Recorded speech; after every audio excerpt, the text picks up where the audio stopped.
जय हिंद दोस्तों। आज हम यहाँ पर पढ़ेंगे पैसा एक्ट। ठीक है, पैसा एक्ट क्या होता है उसके बारे में पूरा डिटेल देखेंगे। और ये एमपी पुलिस, एमपीपीएससी या फिर पटवारी, इनकी तैयारी करने वाले स्टूडेंट्स को ये जो टॉपिक है ये बहुत अच्छी तरीके से देखना जरूरी है, क्योंकि इससे जुड़े हुए क्वेश्चंस बनते ही बनते हैं, राइट।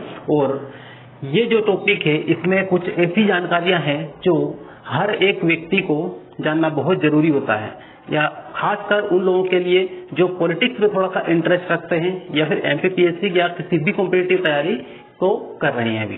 ठीक, तो इस तरीके से यहाँ पर इनको बहुत अच्छे से ध्यान रखना है। और पैसा अधिनियम क्या है, इससे क्या विशेषताएं हैं, या फिर इसमें कौन कौन से अधिकार दिए गए हैं, ठीक है, ये पूरा हम देखेंगे। तो आइए यहाँ पर स्टार्ट करें। और सबसे पहला है, इसका नाम ही देख लें, पैसा अधिनियम 1996 या 1996।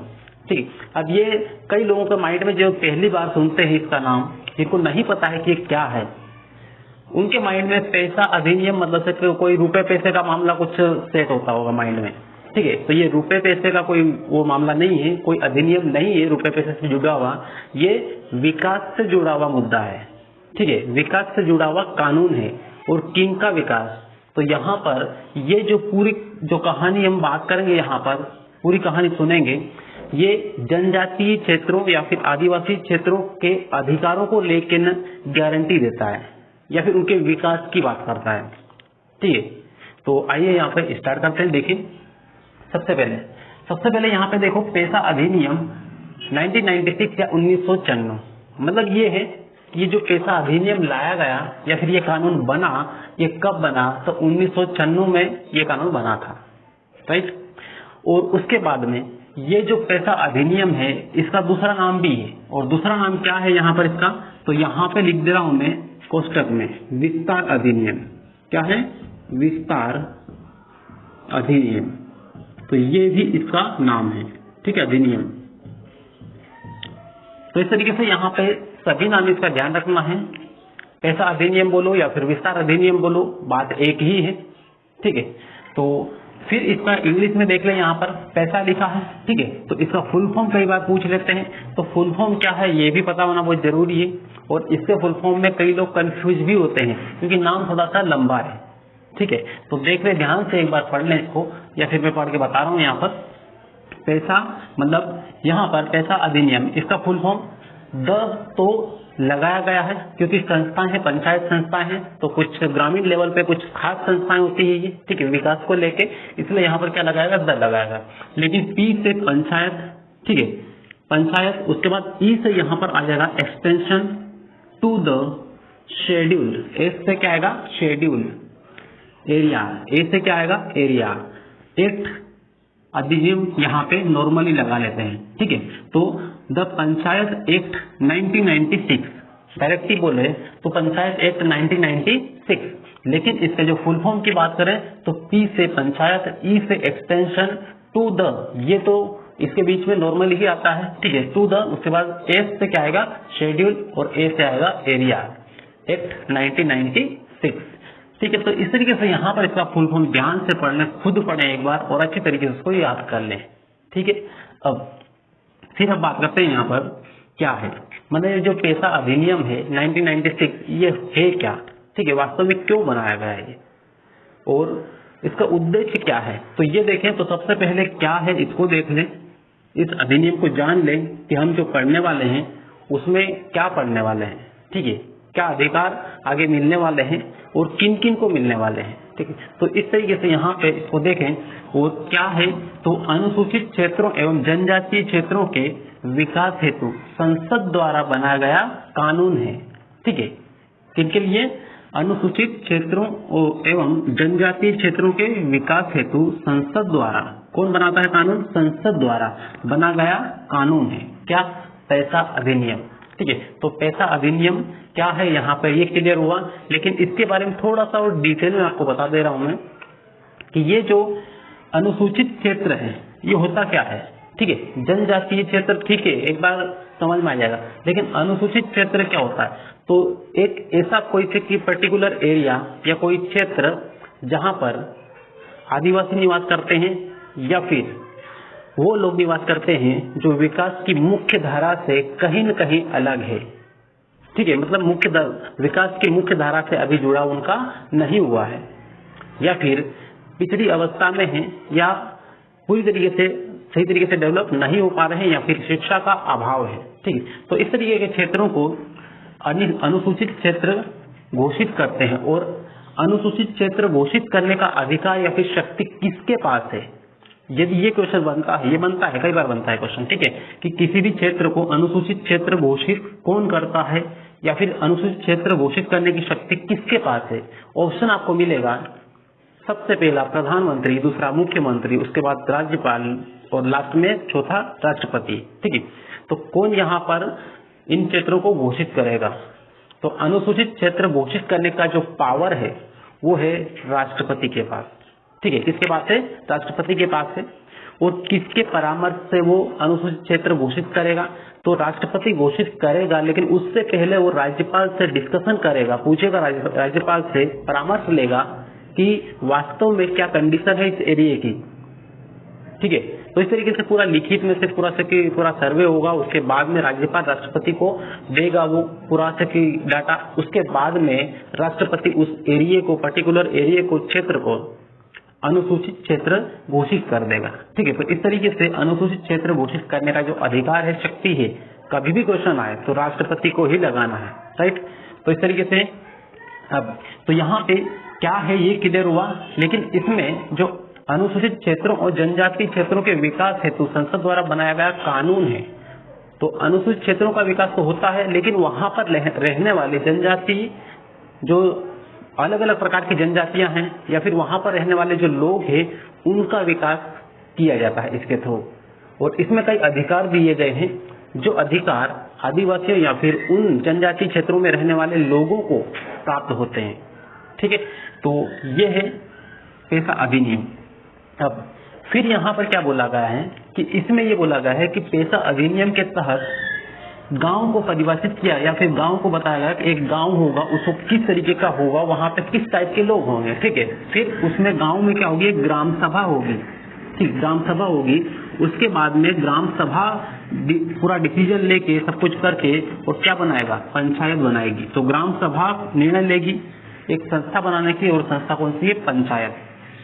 ठीक है, तो पंचायत, और पंचायत में फिर क्या होगा? आरक्षण होगा, और आरक्षण के बाद में इसमें मनोनीत सदस्य भी होंगे। अब इसके बारे में देखते हैं पूरा डिटेल। ठीक है, इसके बारे में पूरा देखेंगे, क्या डिटेल से देखेंगे।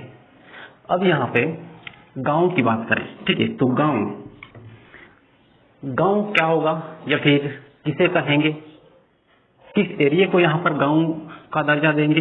तो जो गांव होगा वहां पर इस अधिनियम के तहत कहा गया है एक ऐसा वास या लोगों का वास स्थल जहां पर लोग एक ही प्रकार की संस्कृति के, एक ही प्रकार की प्रथाएं का प्रयोग करते हो, या फिर एक ही प्रकार का उनका रहन सहन, इस टाइप के लोगों का जो समूह है, उस समूह को हम क्या बोलेंगे? उस समूह के वास स्थल को क्या बोलेंगे? गांव बोलेंगे। ठीक है, तो एक ही वर्ड में लिखो तो समान संस्कृति, समान संस्कृति वाला जनजातीय समूह। ठीक है, वाला जनजातीय समूह का वास स्थल, वास स्थल। अब यहाँ पे निवास स्थल भी लिख सकते हैं, लेकिन निवास स्थल गांव के लिए इस्तेमाल नहीं करेंगे। निवास पर्टिकुलर किसी एक परिवार के लिए इस्तेमाल करते हैं। ठीक है, इसलिए यहाँ पर गांव के लिए समान संस्कृति, रहन सहन, या फिर वेशभूषा, या फिर उनकी प्रथाएं, उनकी परिपाटियां, पारंपरिक परिपाटियां जो समान हो, तो ऐसे लोगों के समूह के निवास स्थल को या फिर वास स्थल को हम क्या बोलेंगे? गांव बोलेंगे। ठीक है, तो इसमें ये पूरा बताया गया है गांव के बारे में। उसके बाद फिर यहाँ पे क्या बोला है कि एक गांव होगा, उस गांव में ग्राम सभा होगी। ठीक है, गांव में क्या होगी? ग्राम सभा होगी, और यही ग्राम सभा गांव का जो शासन प्रशासन है उसको संचालित करने का काम करती है। ठीक है, अब ये ग्राम सभा होती क्या है, इसके बारे में मैंने पिछली क्लास में पूरा डिटेल में बताया था, फिर भी यहाँ पर बता दे रहा हूँ कि ग्राम सभा कैसे बनती है। गांव तो है, ठीक है, लेकिन ग्राम सभा कैसे बनती है? तो ग्राम सभा उन लोगों या फिर उन सदस्यों से मिलकर बनती है जिनका नाम निर्वाचन की जो नामावली होती है उस नामावली में नाम उनका दर्ज हो, या फिर नामावली में दर्ज व्यक्तियों के समूह से क्या बनता है, ग्राम सभा बनती है। ठीक, तो यही जो ग्राम सभा है ये गांव के विकास के लिए जिम्मेदार होती है कि गांव में क्या विकास करना है, किसको किस योजना का फायदा दिलवाना है, ये सब डिसाइड करने का काम कौन करती है, ग्राम सभा। ग्राम सभा पूरा डिसाइड करके फिर पंचायत तक अपना इंफॉर्मेशन देती है और पंचायत आगे बढ़ाती है। ठीक है, तो इस तरीके से यहाँ पे गांव का विकास करते हैं और गांव के विकास में सबसे जो महत्वपूर्ण जो भागीदारी होती है वो होती है ग्राम सभा की। ठीक है, तो इसलिए यहाँ पर ग्राम सभा बहुत ही इंपॉर्टेंट है और काफी महत्व इसको दिया जाता है। इसके बारे में और डिटेल में आगे देखेंगे, लेकिन अभी यहाँ पे बेसिक देख लेते हैं। राइट, अब तो ग्राम सभा क्या करेगी, योजनाओं का क्रियान्वयन करने का मेन मुद्दा इन्हीं के पास है। ठीक है, परियोजनाओं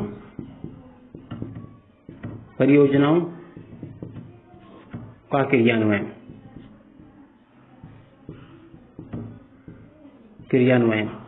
ठीक है, या फिर किसी भी खनन संबंधी या किसी भी काम को लेके यदि ग्रामीण क्षेत्र में छोटे लेवल पे कोई खनन होता है या फिर कोई जलीय स्रोत होता है तो उसके उपयोग को लेके या फिर उसके प्रयोग को लेके अनुमति देने का काम कौन करता है, तो ग्राम सभा ही करती है।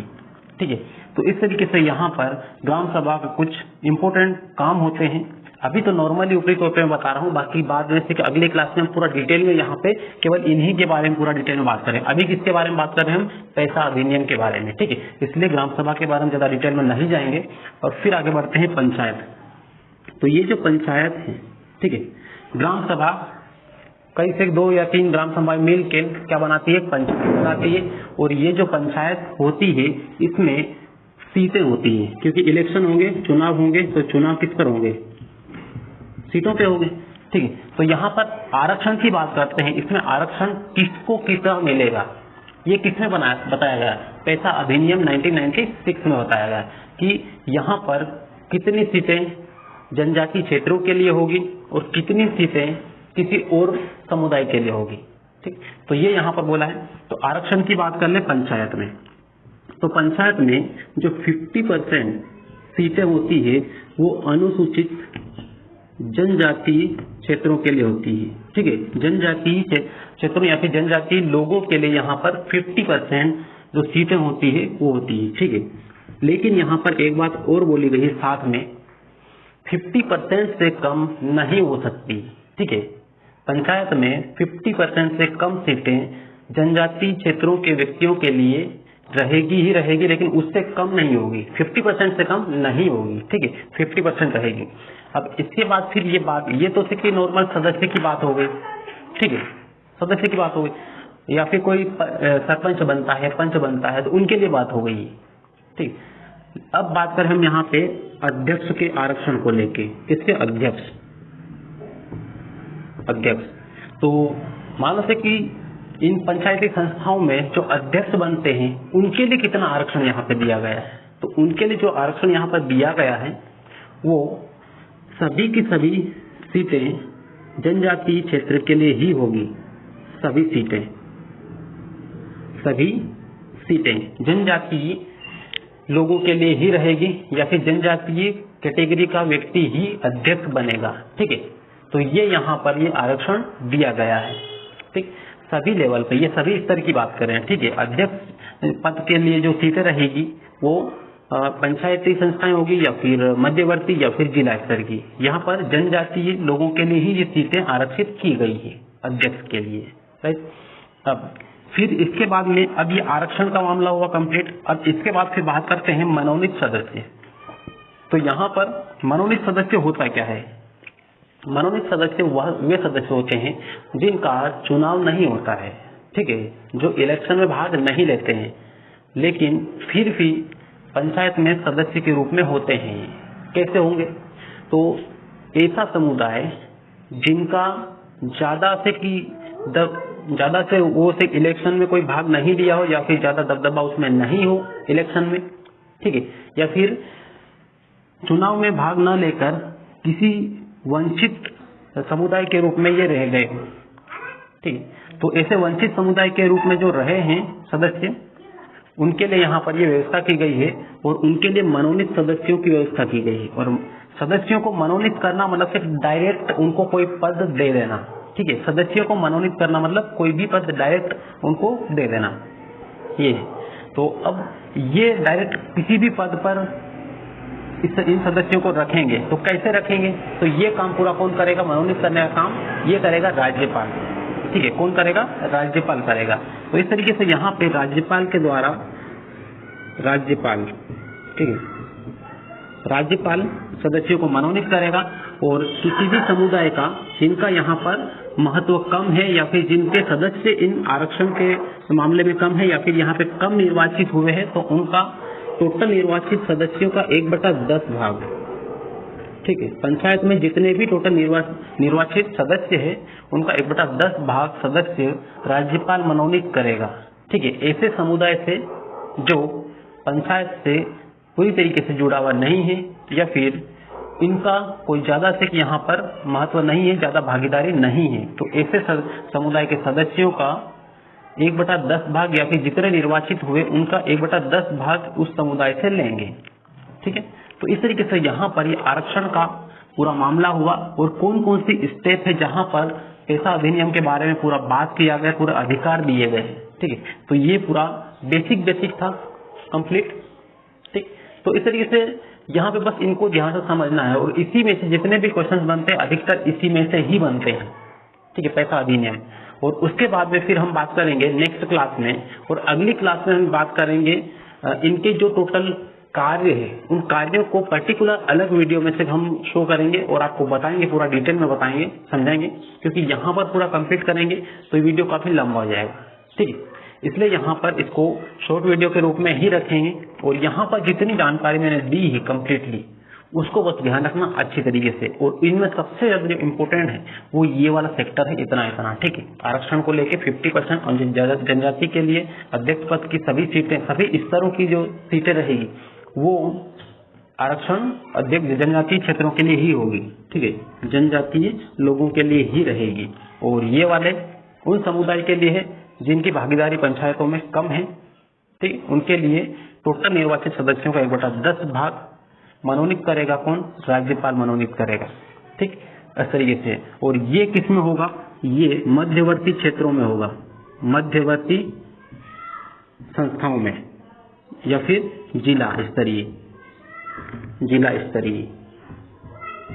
पंचायती संस्थाओं में, ठीक है। तो उनके लिए डायरेक्ट ये मनोनयन होगा, ठीक वैसे ही जैसे राज्यसभा में और लोकसभा में मनोनीत किया जाता है और वहां पर मनोनीत कौन करता है? राज्यसभा लोकसभा में वहां पर राष्ट्रपति का काम रहता है, लेकिन ये पंचायत स्तर पर है, मतलब स्टेट लेवल का काम है, ठीक है। इसलिए यहाँ पर कौन काम करेगा मनोनीत करने का? तो राज्यपाल करेगा। कितने भाग को मनोनीत करेगा या फिर टोटल निर्वाचित सदस्यों कितने भाग को ये निर्वाचित करेगा? तो 1/10 भाग लोगों को निर्वाचित करेगा, ठीक। तो ये है, तो इस तरीके से उम्मीद है कि आपको ये जो डिटेल में पूरा बताया मैंने ये पूरा क्लियर हुआ होगा। और फिर हम मिलते हैं अगले क्लास में, तब तक के लिए best of luck. But last में आपने यदि ये वीडियो पूरा कम्प्लीटली देखा है, समझ में आया है, तो अपने फ्रेंड्स तक शेयर जरूर करें ताकि वो भी इन बातों को समझ पाए और अपने जो अधिकार है उनको जान पाए। और मानो से कि जो जनजातीय क्षेत्र के लोग हैं वो इनको जरूर समझे अच्छी तरीके से, ताकि उनको अपने अधिकार क्लियर हो पाए और पता हो, ठीक है, ताकि कभी भी अपने अधिकारों के लिए वो किसी भी फील्ड में लड़ पाए, ठीक। तो थैंक यू, मिलते हैं फिर नेक्स्ट क्लास में। Best of luck.